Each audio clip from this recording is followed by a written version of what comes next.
make someone reach beyond the boundaries of human experience to face the unknown? As children, we question the world around us. We learn, we accept, and gradually we lose our capacity for wonder. But some do not. The explorers, the seekers of truth.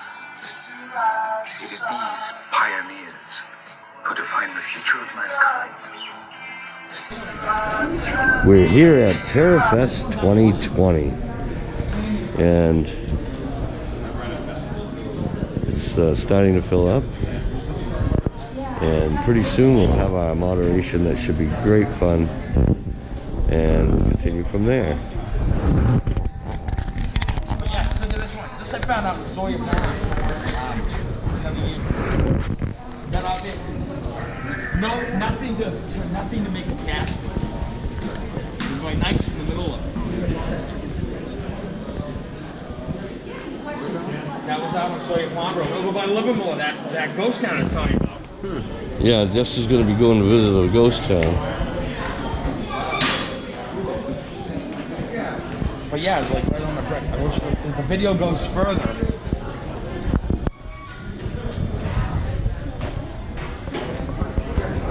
But yeah, this is literally, the hiking trail goes this way. It went across the trail.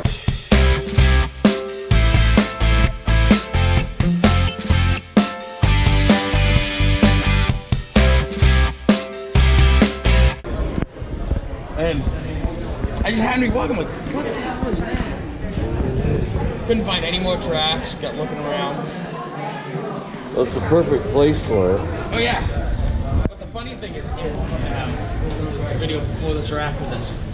Off there, see that tree break? Oh, yeah. Right there, look how tall it is. Yeah. I'm actually under it, and I'm like this touching the top of it. It's huge! So, that way, went back to the way. So that way went back to the truck about a half, 3/4 of a mile back inland, and this way up would take you to Sawyer Pond, which has got campground. But yeah, it doesn't make any sense. You know what I mean? It's very open-ended, you know, but it's the thing that gets me is like I was talking about the trees. So you have it just in one spot. You could walk. You're walking up the trail. There's nothing really. I mean, a couple of trees here and there, but it could be anything. So you get the one section that's, like I said, you need a Toby over there, which is probably what the size of a flatbed truck. Yeah. You know, give or take. And then you go by it and there's nothing. But all the trees are the same diameter. They're the same diameter, same length, same shape, same everything. Just one spot. That's and then crazy. You know, like it could be snow load. But it's funny, and you know, it's kind of coincidental that it's snow load in just one spot. It only affected these trees, but not those trees. Usually, snow load affects a tree because of the age. Yeah, rot. I've seen a whole bunch of saplings do that, though. Yeah. And I mean, I've seen a bunch of trees get blown over by wind, but these are blown over. I mean, both sides of the trail blown over like that. Yeah. Wrapped together. Opposite directions. Yes. Yeah. That's what doesn't make sense. Right.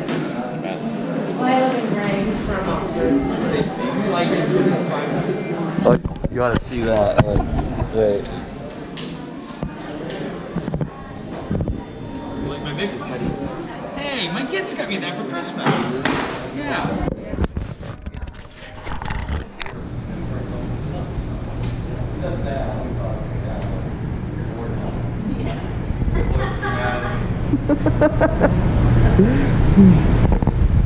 Hello everybody, welcome to Parafest 2020. This is going to be a question and answer session. I'll be a mediator for this event.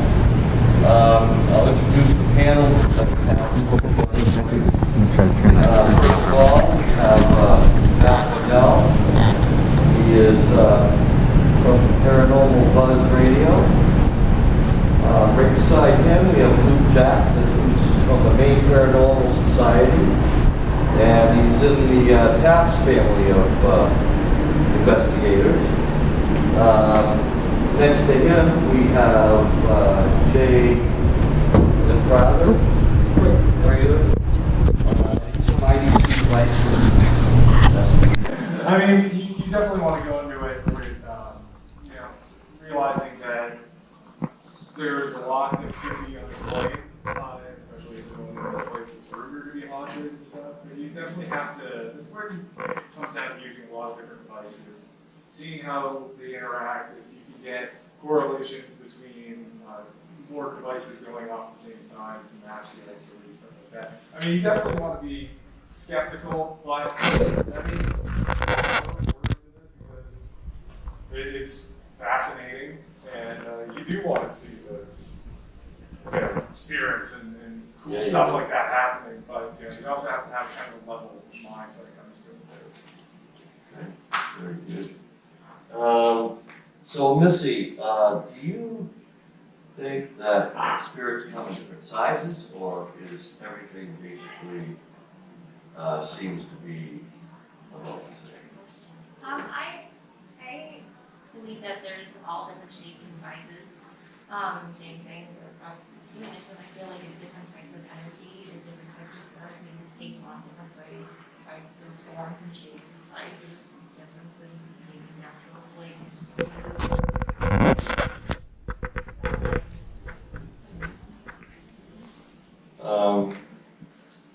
Has any of you seen like the balls of energy?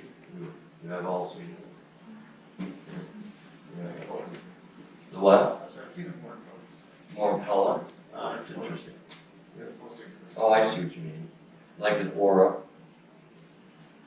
I've seen a ball of light in this mill about 10 years ago, and Ray was standing right there with me, and we both saw it at the same time. I was with Maine ghost hunters back then, and we all seen that ball of energy.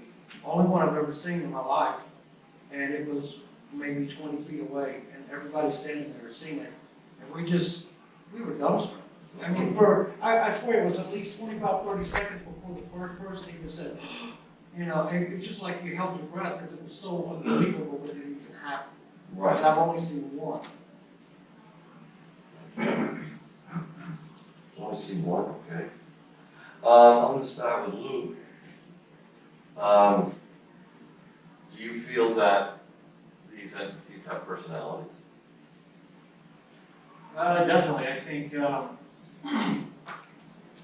the way I look at it is that the way you are as a person is the way you are going to be as a spirit. You're still hanging around. And, you know, if somebody has an alcoholic or a drugster or a prankster and then, you know, he passes away and somebody's, you know, pinching somebody or, you know, doing things to be funny, which he thought was funny, you know, maybe, you know, I believe that's or the same thing, you know, if somebody is a jerk and they're not a nice person, I feel like, you know, they're probably not going to be a nice spirit if they're still hanging around.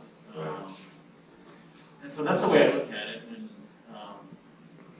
but, you know. Do any of you feel that these energies will group together at times, or do you think they're solitary? Yeah, very. It's like, but most of us. They're an do introvert. what I want. So, yeah, I mean, you like the alone time and you like the time with friends. And, yeah. I'd like to take some questions from any of you that have them. You can pick up who you want to ask. Okay. This question's for all of you. What's your favorite piece of equipment on investigation? Myself. That's always the one you can count on, right? Yeah. One of the charge battery. Yeah. Have you ever been to a hunt where all your equipment just seems to stop? Yes, more than once. So that's pretty much unanimous. So, You charge everything for hours the night before, and as soon as you need all of it, something's gonna die. that's typical. So every time I come here, something dies. I'm particularly fond of the owls. The owl. Yes, I like that. I think it's a cool device that allows spirit to draw from the word bank and use what they want to communicate. And I've used it myself to pretty good success, and so I found that to be a really awesome tool to use when I want further validation for something. So, look at the wrong card. That's pretty good. Matt, I think you have a podcast, right? Yes. So you get to interview a lot of people. Well, I own Or you report on stuff and all that kind of thing. Is it kind of what I do? So, so you must have run across things that kind of you went, no way. Every day, probably. What would be the most extreme end of that?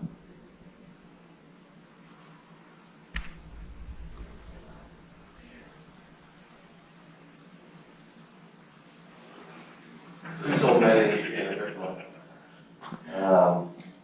So I guess my next question is pretty much open season for anybody. Do you believe that with our new technologies and things that we're going to find new things that we never knew existed? I guess what I'm asking is, do you think we'll be able to detect like this world that we can't quite see but is there? And it'll be easier in the future. I would hope so. I mean, yeah, these things are evolving all the time. And you can look at stuff that was used just like 5 years ago compared to now. Like, there's so many new things. Even like the Connect was like, whether you consider it super reliable, just the fact that wasn't really considered before. Like, and now it's used by a lot of different sorts of people. You know, there's bound to be something out there, hopefully, that will give us an answer. I think there's actually scientists that are trying to map the soul. You know, try to map the energy of the soul. And that's the way I look at it. As we look at it, I look at it, we have a soul, it gives off energy, it leaves energy as we live our lives. You may be residual haunting in a house because you live there for 8 years and you give off so much energy. You pass away, somebody buys the house after you, and maybe they see you walk through the kitchen because you walk through the kitchen every day for 80 years. But I think that's going to be interesting because if they can actually do that, I think it's going to, anything's possible after that. So what you're talking about is called imprinting, and Sure. Don't take theory. I kind of studied this a little bit. The whole thing that I always wanted to do is to make a machine that you can set up and look at the location and pick what time you're seeing in the screen. If you could do, that's kind of what imprinting is. It's a resonance that's left behind. How important, well, when I earlier asked about the locations and stuff, I was searching for a correlation between lines of energy, like that kind of thing, and what we're experiencing in the field. So I guess my question is, does the age of the entity have an effect on the ability to show itself to us? I think it's stronger as, older. Because we spend a lot of time at Fort Knox is our regular haunt.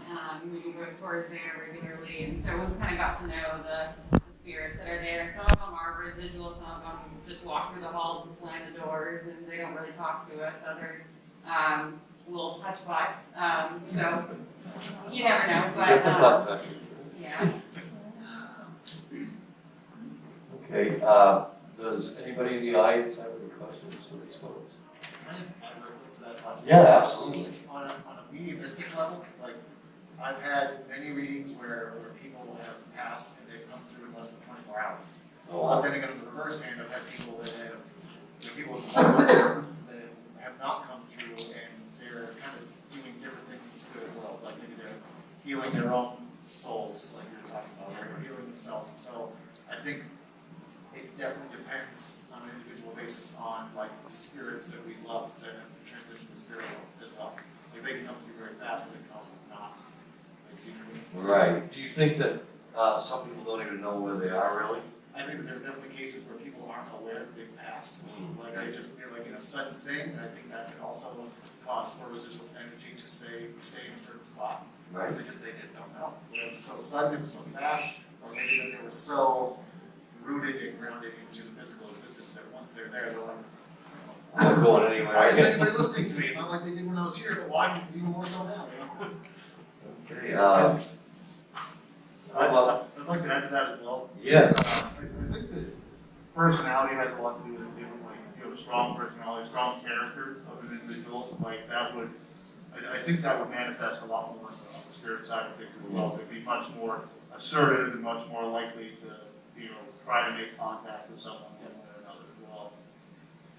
I fully agree with that. I've had readings where there's been spirits that don't say anything, and then I'll be like, okay, well, I'm not really getting much information out of this person. And the person sitting across from me will be like, well, they weren't really very talkative. They wouldn't have said anything to you because they don't know you. Right? So that's why the consciousness, when it carries over, it's like we were saying earlier, people's who they were is exactly who they were when they passed too. It's not like they change all of a sudden. So you're saying they maintain their personality? Exactly. So if you have Uncle so-and-so who's a prankster, he's still going to do that. Or if you have somebody who's like a grouch their whole life, chances are they're probably still going to be a grouch. No, they didn't learn much, did they? Yeah. And so, let's see what I want to ask this. Well, do you believe that ghosts can be dangerous? Anybody? I mean, other than picking up a knife and throwing it across the room, which I've never seen, by the way. I've seen movies with it. It's actually hostile, maybe, but I don't necessarily believe dangerous. So attitude-wise, Attitude hostile, maybe aggressive, but not necessarily dangerous. I mean, there's people have stories of, Amityville and all that. yeah, right, that sort of thing. Actually, the demon sort of entity. Whoa, go ahead. No, I'm saying All you got set? 5 minutes. 5 minutes? All right. I wanted to say one thing on that. My very first investigation with Maine Criminal Society, where we went to a little house in Cutler, Maine, right on Little Giants Bay, and they talked about seeing a man in red, like a red coat soldier, and that's where during the Revolutionary War, the British ships came in there, and they had evidence of that in their backyard from the officers' hut foundations that were still there. Oh, wow. The British officers had set up. And so this is my very first investigation. I was right out of TAPS boot camp. I was like, this is gonna be great.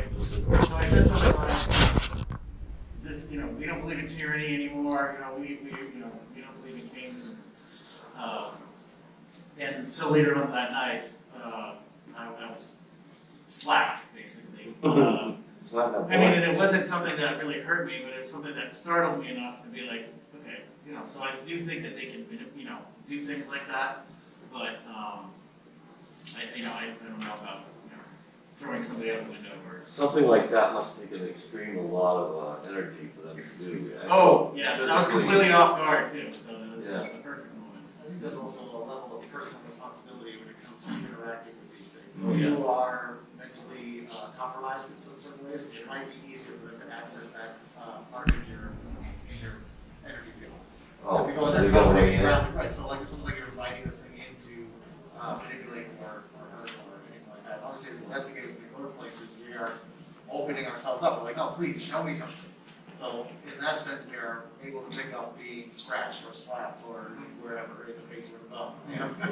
Wow, yeah. But I think it does. There's a level of personal responsibility, and we all have free will, and even the spirit world can't affect that.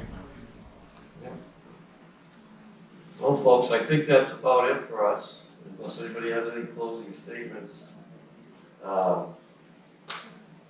Thanks for coming by and letting us talk to the experts and learning a little bit more about how it works and what equipment's available. And happy days. And be Thank you. safe. Thank you.